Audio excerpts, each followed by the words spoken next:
Alright, everyone. Got our Ethernet cable. It's all untangled because I tried running it through the house the other day and that didn't work out. So anyways, here we are. I'm gonna get a peek into my attic. See our central air system here. Bunch of other little wires running around here already. But we need to go all the way down there to the past that, the end of the heating duct itself. So yeah, so we need to drag up the Ethernet cable from, there's a hole over there, hard to see, but there's one over there. That's where the cable needs to come up from. And then run. I don't know if I'm going to run it with those or if I'm going to run it down here with this other set of cables that already runs that direction. But we'll see. We'll see. Get to a better spot up here. One thing you need to make sure of when you're in an attic is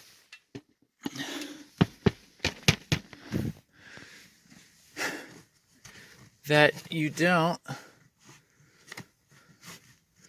go through the ceiling of the house down below. I'm trying to see if this is even supported properly. This side is.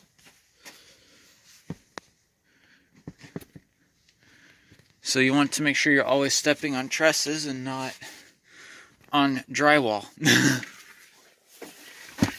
I am wearing a hard hat because we do have nails sticking through the ceiling, or the roof rather. Ceiling of the attic, roof of the house.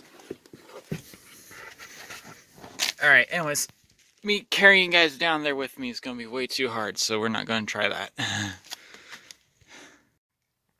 Alright, so we're all the way down here now, at the right end of the house. The end we want to be at least. Yeah, we lost all of the boards, so there's no boards over here. I just need to figure out where in this mess of white insulation is my is the wall that I'm putting this in.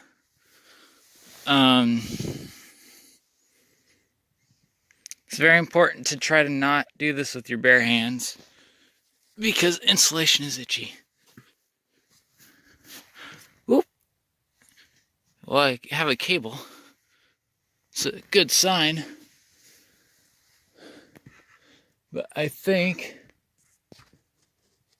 where does that orange cable go?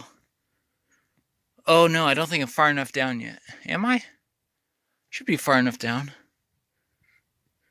Okay, no, this is the end of the hallway right here. This is going to be the end of the hallway because that orange cable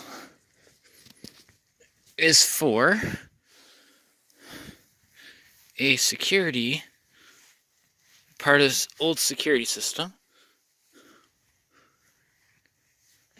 which goes down right here, along with power.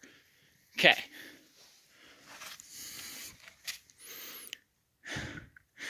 That power is for the light in the hall, I believe. No? Huh. I don't know. We'll figure it out. I'll come back whenever I figured out where it is. Alright, so I found the hole that I want, or, well, where I want to be. This is where the light switch comes up and then goes over. So light switch is right down there, pretty much straight down on that side of the this is a stud in the wall. Light switch is mounted to this side of the stud. So we I think I'm going to just drop the Ethernet cable straight down this hole since it's already there.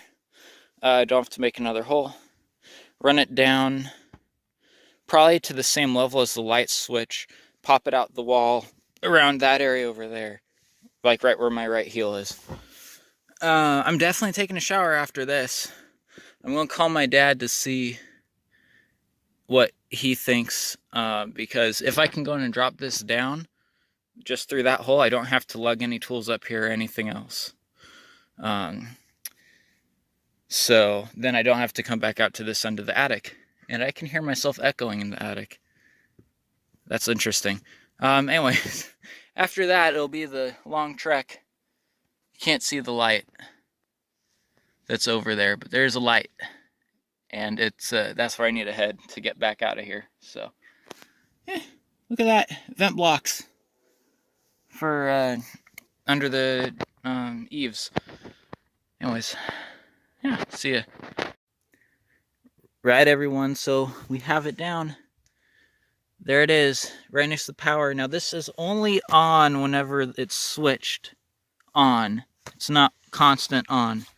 So that means that even if there is a tiny bit of interference, which there shouldn't be because this is a Cat 7 and that's a low amperage line. Yeah, so we should be good. We should be good to go. So I'm going to head back out, drop it down the other side. See you over there. Well, everyone, there it is. White cable dropped down right there. Oh, that was the trek. Fortunately, able to lift myself up with just my arms made it a lot easier going all that way. Didn't have to rely on being able to step on things, but certainly is weird whenever there's sloped trusses like this. More difficult than if they were flat, but sloped trusses shed load better than flat trusses. It's actually, they shed load extremely. It's a quite extreme difference as to how they shed load compared to flat trusses. So, happy we have trusses like this, sloped ones, but it would be easier to climb over if they weren't. Actually, no, there'd probably need to be more wood, which would make it harder to climb over. So this actually is probably easier just all the way around, or better. So anyways, yeah, that's it. Really happy for that one. See you later. Alright, everybody. So, we're here. We're at the final stages. Actually, no, not the final stages. The final stage. Got this in the mail yesterday. Couldn't install it yesterday because I kind of ran out of time. But as you can see, I have everything I need here. Right now I have the Cat 7 Ethernet cable running straight from the wall, from this into the router. But we're going to do a big no-no. And we're going to just unplug it straight from the router. I like that this actually came in a Ziploc bag. That's actually pretty sweet. So, you got the two mounting or faceplate screws, rather. Now, one thing that is important to note is that at least here, most of these plates are all going to be the same, or most of the aftermarket, or not aftermarket, but post-installation ones, they're going to be about the same, right? Over here, oh, this is something I didn't think about. This is a white plate. This is tan. All of the other ones are tan. That's fine, though. I don't know if I could have found a beige one of these. I probably could have, if I looked. I didn't even think of that. That'll be fine. So as you see, I have in here female end to female end. That's because the reason I went with that is because it's a lot easier to just do this if I already have a cable that is terminated in a plug than stripping down the cable, especially a Cat 7. Those can be really hard to strip down and to actually put in, organize all of them right, crimp it down, then test it. if you had any short or anything, you have to take it all apart and then crimp it back down again. Not a process I wanted to go through. So, just going to kill the internet to the subnetwork. Pull the plug out like so. Just snap cable right in like that. We can go in and feed this back up through back up into the wall a little bit. There's about a foot to 2 feet of cable just sitting in the wall there. Still. So, we look, the holes are lining up perfectly right there. So, got my handy screwdriver out of my toolbox the other day when I was putting in the plate, or the box rather. This is the plate. The box is something that is the blue thing that I already put in there. Come on. Fit in. Okay. Let's go ahead and start it. I do have electric screwdrivers. I just don't have one with me. They're all out in the garage. Alright, everybody. So we're back. Now that I've finished putting this in, my video cut out. I was doing a continuous recording of it all, but my video cut out. So because my phone's storage filled up to 99%. Yeah, so I had to go clean it a little bit. Took a gigabyte off. But anyways, we have our patch cable here. One of the tabs on it is broken. I didn't realize that. This is an old patch cable. I guess the camera's on this side of the phone, isn't it? It is an old patch cable, so it's been plugged in and unplugged a lot. That's probably why this is broken. So, we'll plug the end with the clicker bit in there. The clicker bit, the snap bit there. Then we plug this boy, the other end of it, into the router. And assuming we plugged it in right, which is hard to do, we're connected to the internet. So power, just this is TP-Link AC 1200. Power 2.4 gigahertz Wi-Fi, 5 gigahertz Wi-Fi, internet, and then hardwired devices 1 through 4, USB device, and then this is the reset one. I don't actually know what this means. There's like 2 arrows. I don't actually know what those are. Anyway, so you see the 4 hardwire ports. I'm not using any of those at the moment because all my devices in here, I almost said all my Wi-Fi devices, but all my devices in here are Wi-Fi because my phone and my 2 laptops. So Wi-Fi should be pretty good.